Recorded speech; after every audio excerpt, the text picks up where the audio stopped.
With RJ Anusha. Radio city నువ్వు నేను ఓ సినిమాలో ఇవాల్టి సినిమా పటియాలా హౌస్. ఈ సినిమాని డైరెక్ట్ చేసింది నిఖిల్ అద్వానీ. ఈ సినిమాలో ఎందరో గొప్ప నటులు నటించడం జరిగింది. రిషి కపూర్, డింపుల్ కపాడియా, అక్షయ్ కుమార్, అనుష్క శర్మ వంటి వారు ఎందరో.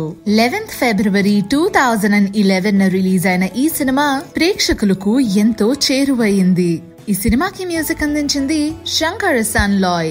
చూసుకుంటే ఈ సినిమాలో 12 పాటలున్నాయి. ఒక్కొక్క పాట ఒక్కొక్క అద్భుతమనే చెప్పాలి. Baby when you talk to me, ఆదత్ హే వో, తుంబా తుంబా, అల్వాలా, ఇలా చెప్పుకుంటూ పోతే ప్రతి ఒక్క పాట అద్భుతమనే అనాలి.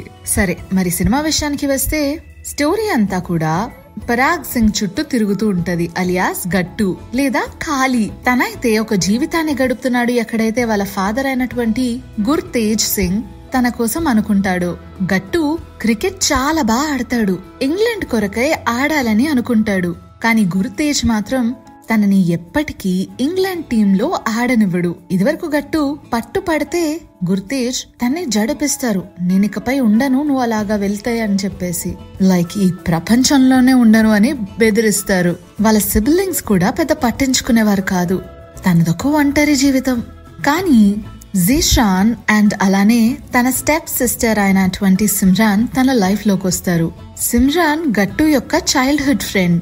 కానీ చాలా సంవత్సరాల వరకు వాళ్ళు అసలు కలుసుకొనే లేరు. ప్రస్తుతానికి చూసుకుంటే గట్టుకి ఒక అవకాశం వస్తుంది టు ఫుల్ఫిల్ హిస్ డ్రీమ్. తన సిబ్లింగ్స్ ఇంకా సిమ్రాన్ నువ్వు ప్రయత్నించు ముందు అని చెప్పేసి కన్విన్స్ చేస్తారు. ఫస్ట్ టీమ్ లోకి వెళ్తే గుర్తేజ్ కూడా రియలైజ్ అవుతారేమో ప్రపంచం ముందుకు సాగుతుంది, ఇంకా ఆ రేసిజం లో ఉండిపోలేదు అని చెప్పేసి అంటారు. గట్టు టీమ్ కి సెలెక్ట్ అవుతాడు. గుర్తేజ్ దగ్గర గట్టు సెలెక్ట్ అయిన విషయం దాస్తారు. కానీ ఈవెంటుయల్లీ గుర్తేజ్ కి ఆ విషయం తెలిసిపోతుంది. ఆ టీమ్ లో వాళ్ళ కొడుకుని చూసి తనకొక హార్ట్ అటాక్ వస్తుంది. Ends up in an emergency room. కానీ గట్టు మాత్రం వాళ్ళ సిబ్లింగ్స్ కై ఆట ఆడతాడు. He's deeply hurt to be disgraced by his father. కానీ తనకి క్రికెట్ అంటే కూడా చాలా ఇష్టం. ఎలా అయినా సరే వాళ్ళ నాన్నగారిని మార్చాలనుకుంటాడు. అక్కడ సౌత్ హాల్లో ఉండే జనాలందరూ కూడా వాళ్ళ నాన్నగారి దగ్గరికి వచ్చి కన్విన్స్ చేయడానికి ట్రై చేస్తారు. And they say it's okay to be a cricket player for England అని చెప్పేసి. తను మాత్రం ఇంట్లో లాక్ వేసేసుకుని కూర్చుంటారు. తర్వాత అసలు సీన్ ఏమైతుంది?